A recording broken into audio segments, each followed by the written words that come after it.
franchises that appeared in both Japan and not Japan sometimes used to, like, fall out of sync with each other. You know, Mario 2, Final Fantasy 3, that whole ordeal. The Joe and Max series was also one of those because of its Part 2, Tatake Genshiji 2 Ruki no Pokken, which in the States roughly translates to Congo's Caper. And it was a much better name for it too, because even though it borrows so much from the Joe and Mac games, Joe and Mac aren't even in the game. It's got high jumps, it's got cavemen for enemies, and heck, the first boss fight is the exact same, as is the following level. And like any game that takes place in the Stone Age, you've also got the lava level, and like any game that's a video game at all, you have some water ones as well. Data East hadn't fully exhausted their creative abilities as they would have you think by now, because Congo himself has some tricks that Joe and Mac never did their first time out.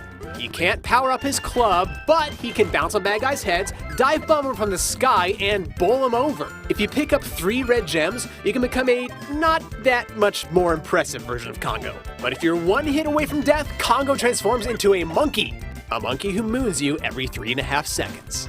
On your quest to save the girl, you're trying to save a girl this whole time, by the way, you kill a lot of fellow cavemen who don't seem to be doing anything particularly bad other than raping the floor. Like I mentioned earlier, you brutally bash them with your club, use their heads as trampolines, make them human bowling balls.